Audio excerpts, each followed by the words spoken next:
I can imagine what Tank Davis is doing on Twitter right now.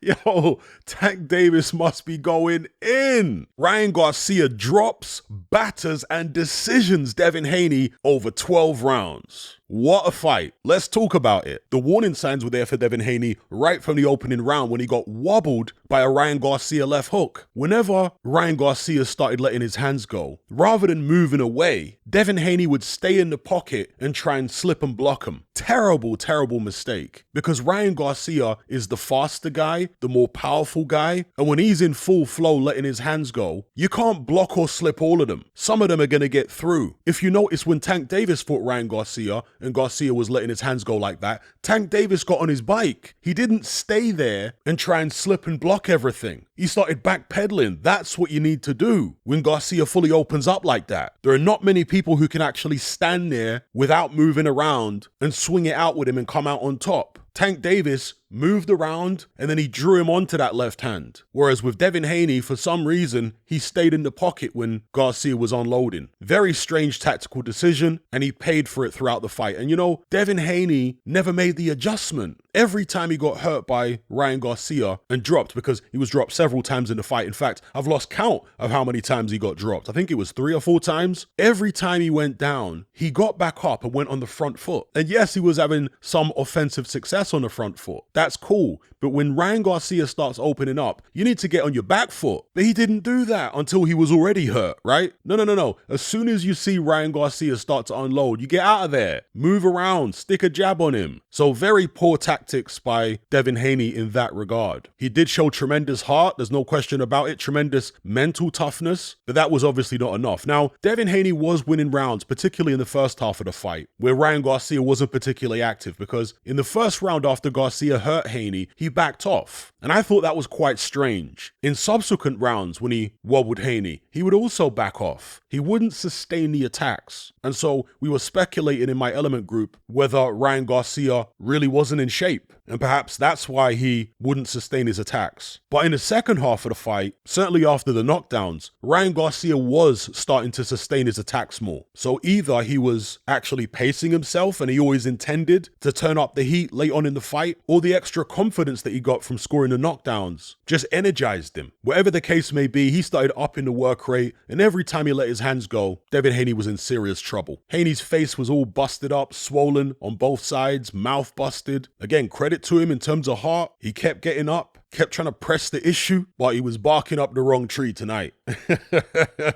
Ryan Garcia, with the speed and power, he pieced Devin Haney up in there. He beat him up and humiliated him, really. Now, of course, people are going to talk about the weight issue, the fact that Ryan Garcia came in 3 pounds over. And he did look bigger there. He looked bigger than Devin Haney. But at the end of the day, Devin Haney agreed to go ahead with the fight. And I'm not sure whether the weight would have made that much difference anyway. I think it's more of a stylistic thing and a tactical thing. Yeah, maybe Garcia wouldn't have been quite as strong if he'd made the weight, possibly. But I suspect he still would have been strong enough. Don't get it twisted. It's a very unprofessional thing for Ryan Garcia to do. I'm not condoning it. But personally, based on what I saw there, I think he's got Devin Haney's number. At least if Haney boxes like this. As I say, that decision to stand in the pocket and try and slip and block Garcia's punches rather than using his legs to move away cost him horribly. In the end, it was a majority decision win for Ryan Garcia. One of the judges had it a draw. The other 2 had it in Garcia's favor. I thought the right man won. And look, I picked Devin Haney to win the fight. I think I said on points. But I knew Devin Haney would have to be very careful because of Garcia's explosive power and speed. And Haney wasn't careful enough, evidently. He didn't seem to give Garcia as much respect as he gave Regis Prograis, for example. Maybe that's due to the familiarity, having fought him in the amateurs 6 times. Maybe he bought into this idea that Ryan Garcia was having a mental meltdown. Because I did say before the fight that I thought some of Garcia's antics were trolling rather than symptoms of some psychological issues. Now, with regards to the belt situation here, obviously Ryan Garcia missed weight, so he doesn't win the belt despite winning the fight. But I made a mistake in one of my pre-fight videos and said that if Devin Haney loses, he keeps the belt. That's not the case. The belt now becomes vacant, as I understand it. So Devin Haney has lost his belt. Anyway, it was a great fight, an exciting fight, a dramatic fight. Ryan Garcia, in the eyes of many, redeemed himself. Derek James is back. And before I go, just a little word on the DAZN broadcast team. The commentators were the usual crew, they were good, but the analysts, Kate Abdo, Sean Porter, and Clarissa Shields. Sean Porter was dressed like a leprechaun again, even though it's not St. Paddy's Day.